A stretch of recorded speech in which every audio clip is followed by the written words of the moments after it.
मधेस आन्दोलन त्यो दिन कतै उत्सव मनाइदै थियो त कतै ब्ल्याकआउट। तसबिन दिन हो असोज 3 गते अर्थात् संविधान दिवस। तसबिन अहिले पनि उही अवस्था छ। आजभन्दा 8 वर्ष अगाडि जस्तो रुमलिएको राजनीति थियो आज पनि उस्तै छ। संविधान सभाका सम्मानित अध्यक्षद्वारा प्रमाणित भई प्रस्तुत नेपालको संविधान आज मिति 2072 साल असोज 3 गतेदेखि प्रारम्भ भएको नेपाली जनता समक्ष घोषणा गर्दछु।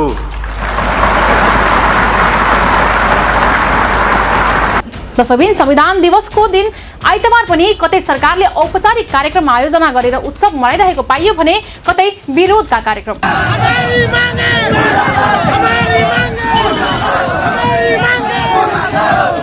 वर्तमान संविधान जारी भएदेखि नै एउटा पक्षले यसको विरोध गर्दै आएको छ। खास गरी मधेसवादी भनेर चिनिएको दल र तिनका नेताहरूले संविधानलाई विरोधको एउटा एजेन्डा पनि बनाउने र त्यही संविधान अन्तर्गतका उपलब्धिहरूलाई पनि उपभोग गर्ने दोहोरो रणनीति अपनाएको पाइन्छ। तसबिन नमस्कार, लाइभ नेपाल टिभीमा स्वागत छ। म शुभेच्छा। तसबिन संविधान दिवसको विरोधमा लोकतान्त्रिक समाजवादी पार्टी अग्रपंक्तिमा देखिएको छ, जबकि सोही दलमा रहेका कतिपय नेता केही महिना अघि यही संविधान अन्तर्गत संघीय सरकारमा सहभागी पनि भएका थिए। उनीहरू यही संविधान अन्तर्गत संघीय संसदमा पनि प्रतिनिधित्व गर्दै आएका छन्।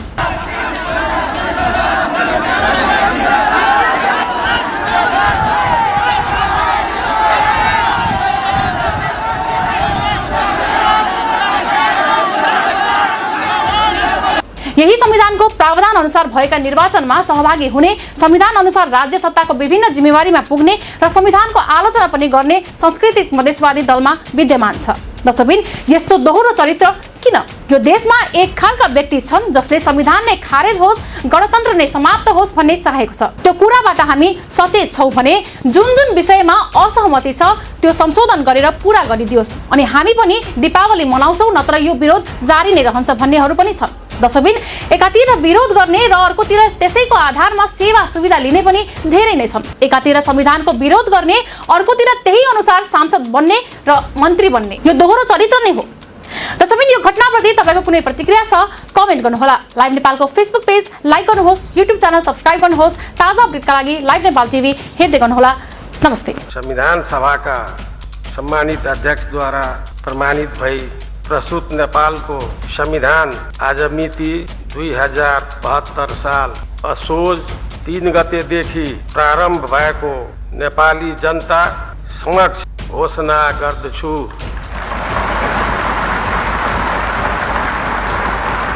सम्माननीय सभाध्यक्ष महोदय, संविधान सभाबाट पारित एवं संविधान सभाका सम्मानित अध्यक्षद्वारा प्रमाणित भई प्रस्तुत नेपालको संविधान आज मिति 2072 साल असोज 3 गतेदेखि प्रारम्भ भएको नेपाली जनता समक्ष घोषणा गर्दछु।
मान्य सदस्यहरू, अब म नेपाली जनता समक्ष नयाँ संविधान प्रारम्भ भएको अवसरमा सम्माननीय राष्ट्रपति महोदयलाई मन्तव्यको लागि हार्दिक अनुरोध गर्दछु।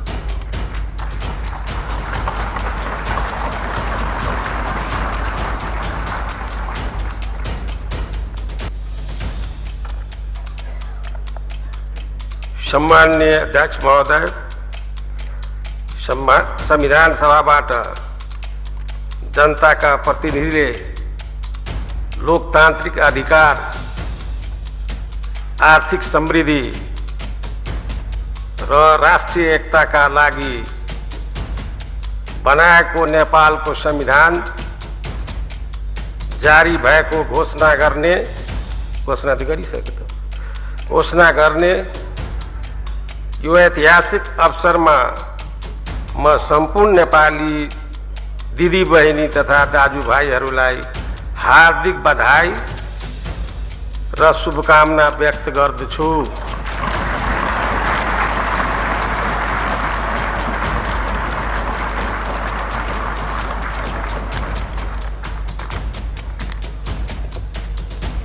नेपाली जनताले झन्डै 7 दशक अघि प्रारम्भ गरेको अथक लोकतान्त्रिक आन्दोलन र दिगो शान्तिको पथ यस अवसरमा लोकतान्त्रिक आन्दोलनका आदरणीय शहीद, सहयात्री जनता र जननायकहरूप्रति सम्मान प्रकट गर्दछु।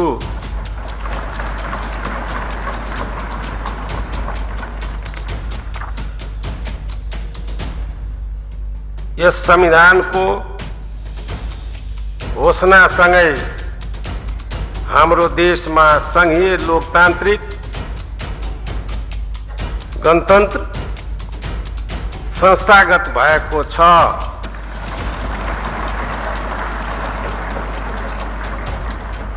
नेपाली जनतामा निहित सार्वभौम सत्ता र राज्य शक्तिको स्रोत जनतामा मात्र हुन् भन्ने मान्यता पनि स्थापित भएको छ।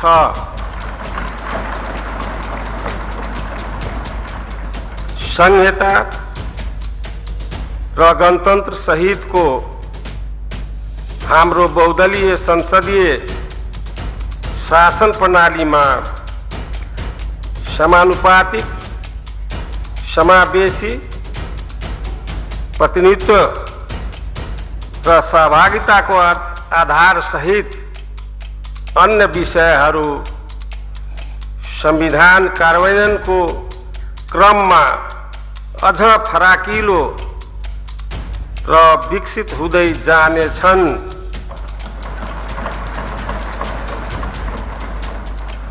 संविधानको घोषणासँगै देश दिगो शान्ति, राजनीतिक स्थायित्व र न्यायपूर्ण सामाजिक आर्थिक विकासको बाटोमा तीव्रताका साथ अघि बढ्ने हाम्रो विश्वास छ।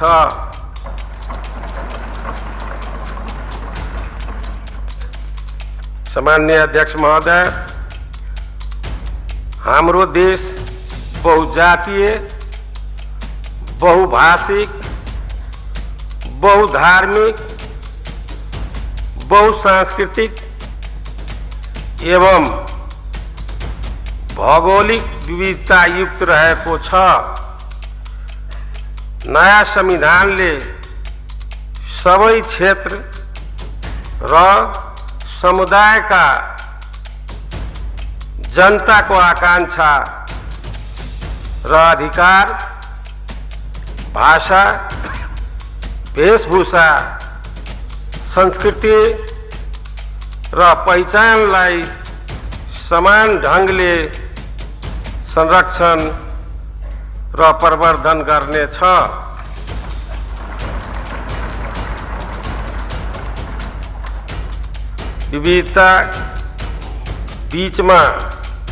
विविधताका बीचमा एकतामा जोड दिँदै सबै प्रकारका विभेद र असमानतालाई अन्त गर्ने मौका यस संविधानले प्रदान गर्नेछ।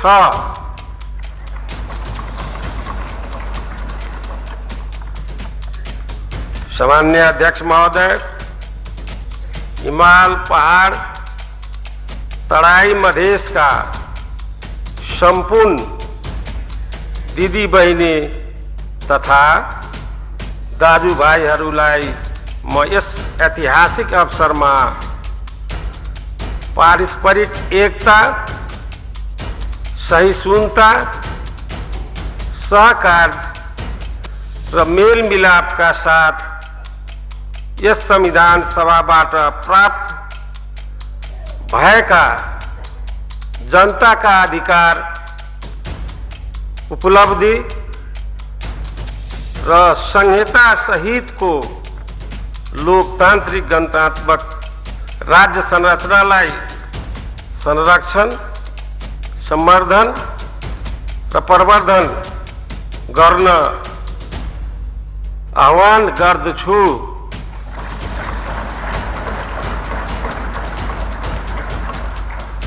संविधान गतिशील दस्तावेज हो।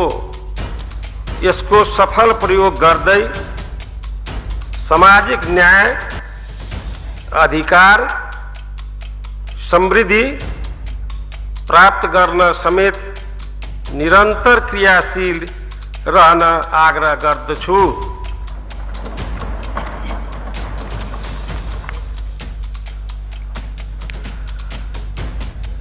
जनताका प्रतिनिधिद्वारा संविधान सभाबाट पारित यो संविधान नेपालको स्वतन्त्रता, सार्वभौमिकता, भौगोलिक अखण्डता र स्वाधीनता र जनतामा निहित सार्वभौम सत्ताको रक्षा गर्ने हाम्रो साझा संकल्पको दस्तावेज हो।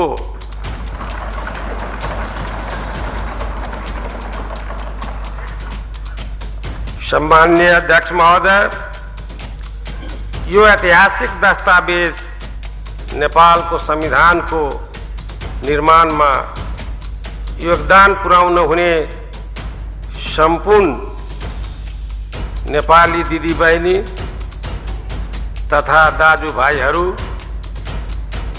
संविधान सभाका माननीय सदस्यहरूलाई, संविधान सभाका सम्माननीय अध्यक्ष मार्फत हृदयदेखि धन्यवाद दिन्छु।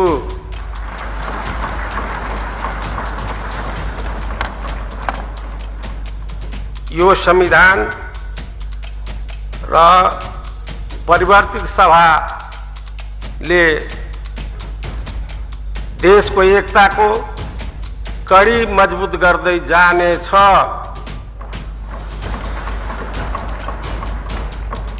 राष्ट्रको जय होस्, सबै नेपालीको जय होस्। धन्यवाद।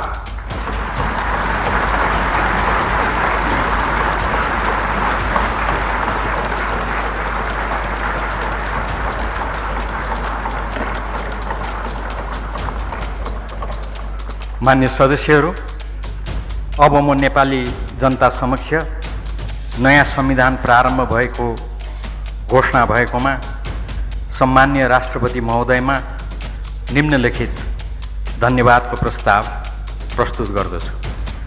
सम्माननीय राष्ट्रपति महोदयद्वारा संविधान सभाबाट पारित नेपालको संविधानमा 2072 साल असोज 3 गते आइतबारका दिन हस्ताक्षर गरी नेपाली जनता समक्ष नयाँ संविधान प्रारम्भ भएको घोषणा भएकोमा संविधान सभाको यो बैठक सम्मान्य राष्ट्रपति महोदयमा धन्यवाद ज्ञापन गर्दछ।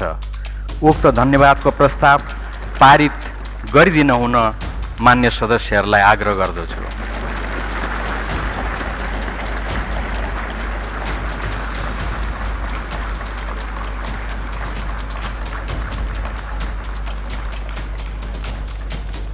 मान्य सदस्यहरू, उक्त धन्यवादको प्रस्ताव सर्वसम्मतिले पारित भएको घोषणा गर्दछु।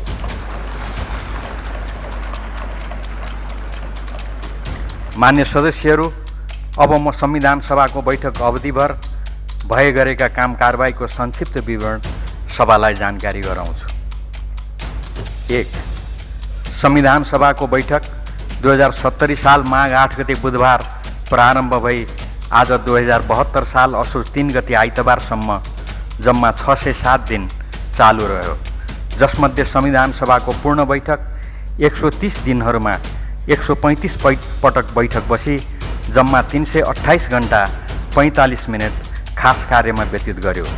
साथै संविधान सभा नियावली 2070 में व्यवस्था भए बमोजिम संविधान निर्माणको अधिकांश कार्य संविधान सभा अन्तर्गत गठित संवैधानिक राजनीतिक संवाद तथा सहमति समिति, संविधान अभिलेख अध्ययन तथा निर्कुल समिति, संविधान मस्यौदा समिति, नागरिक सम्बन्ध तथा संविधान सुझाव समिति र क्षमता अभिवृद्धि तथा स्रोत व्यवस्थापन समितिका बैठकहरूबाट सम्पन्न भई संविधान सभाको पूर्ण बैठकमा पेश भएका थिए। 2. संविधान सभाको पहिलो बैठकले संविधान सभा निर्वाचन 2070 सफलतापूर्वक सम्पन्न भएकोमा नेपाली जनता, नेपाल सरकार, निर्वाचन आयोग, पत्रकार जगत, निर्वाचन पर्यवेक्षक लगायत सम्बद्ध सबैलाई संविधान सभाको तर्फबाट धन्यवाद दिँदै प्रस्ताव पारित गरेको थियो। 3. यसैगरी 2070 माघ 15 गते बसेको संविधान सभाको बैठकले कार्यव्यवस्था परामर्श समितिमा संविधान सभामा प्रतिनिधित्व गर्ने सम्पूर्ण राजनीतिक दलको तर्फबाट प्रतिनिधित्व हुने गरी गरिएको मान्य सदस्यहरूको मनोनयनलाई अनुमोदन गर्यो। 4. मिति 2070 माघ 29 गतेको संविधान सभाको बैठकबाट नेपालको अन्तरिम संविधान 2063 को धारा 78 बमोजिम संविधान सभाले आफ्नो कार्य सञ्चालन गर्न र अन्य कुरा नियमित गर्नको लागि संविधान सभा नियावली 2070 र संविधान सभा व्यवस्थापिका संसदको कार्य सञ्चालन नियावली 2070 मस्यौदा समिति गठन गरेकोमा उल्लेखित समितिले 2070 फागुन 29 गते प्रतिवेदन पेश गरेको थियो। साथै सो समितिको प्रतिवेदन उपर सभाले 2070 चैत्र 5 गते सामान्य छलफल गरी चैत्र 7 गते संशोधन सहित संविधान सभा नियावली 2070 र संविधान सभा व्यवस्थापिका संसदको कार्य सञ्चालन नियावली 2070 सर्वसम्मतिबाट पारित गर्ने कार्य प्रस्तावको सूचना प्राप्त भएकोले मान्य सदस्य श्री सुभाष चन्द्र नेमाङलाई संविधान सभाको अध्यक्ष पदमा निर्विरोध निर्वाचित गर्यो। 6. त्यसैगरी मिति 2070 फागुन 14 गतेको संविधान सभाको बैठकमा संविधान सभाका उपाध्यक्षको पदको निर्वाचन कार्यक्रम निर्धारण गरिएकोमा यस सभाका मान्य सदस्य श्री ओनसरी घरतीलाई संविधान सभाको उपाध्यक्ष पदमा निर्वाचित गरियोस् भन्ने प्रस्ताव र यस सभाका मान्य सदस्य श्री अनुराधा थापा मगरलाई संविधान सभाको उपाध्यक्ष पदमा निर्वाचित गरियोस् भन्ने दुईवटा प्रस्तावहरू प्राप्त भएकोमा मान्य श्री ओनसरी घरती मगरलाई बहुमतबाट संविधान सभाको उपाध्यक्ष पदमा निर्वाचित गर्यो। 7. संविधान सभाको यस अवधिमा विघटित प्रतिनिधि सभा, अघिल्लो संविधान सभा र वर्तमान संविधान सभाका मान्य सदस्यहरूको निधन भएकोमा शोक प्रस्ताव पारित गर्नुका साथै अन्य विभिन्न प्रस्तावहरू पारित भयो। 8. मिति 2070 चैत्र 14 गतेको बैठकमा संविधान सभाको महासचिव श्री मनोहर प्रसाद भट्टराईले संविधान सभा नियावली 2070 को नियम 162 को उपनियम 1 बमोजिम अघिल्लो संविधान सभाका निर्णय तथा कारबाहीको सुरक्षित अभिलेखहरू संविधान सभाका सम्माननीय अध्यक्ष समक्ष पेश गर्नुभएकोमा उक्त अभिलेखहरू संविधान अभिलेख अध्ययन तथा निर्कुल समितिमा पठाउने कार्य सम्पन्न भयो। त्यसैगरी मिति 2071 जेठ 13 गतेको बैठकमा संविधान सभाको महासचिव श्री मनोहर प्रसाद भट्टराईले संविधान सभाका अध्यक्ष समक्ष पेश गर्नुभएको राज्य पुनर्संरचना सुझाव उच्चस्तरीय आयोगको सुझाव प्रतिवेदन 2068 को सुरक्षित अभिलेख संविधान अभिलेख अध्ययन तथा निर्कुल समितिमा पठाइएको थियो। 9. त्यसैगरी मिति 2070 फागुन 14 गतेको संविधान सभाको बैठकबाट संविधान निर्माण कार्य र सोसँग सम्बद्ध अन्य कार्यमा सहयोग पुर्याउन संविधान सभा अन्तर्गतका संवैधानिक राजनीतिक संवाद तथा सहमति समिति, संविधान अभिलेख अध्ययन तथा निर्कुल समिति, संविधान मस्यौदा समिति, नागरिक सम्बन्ध तथा संविधान सुझाव समिति र क्षमता अभिवृद्धि तथा स्रोत व्यवस्थापन समितिहरूमा रहनुहुने मान्य सदस्यहरूको नामलाई अध्यक्षद्वारा प्रस्ताव गरिएकोमा सभाले सहमति जनाएको थियो।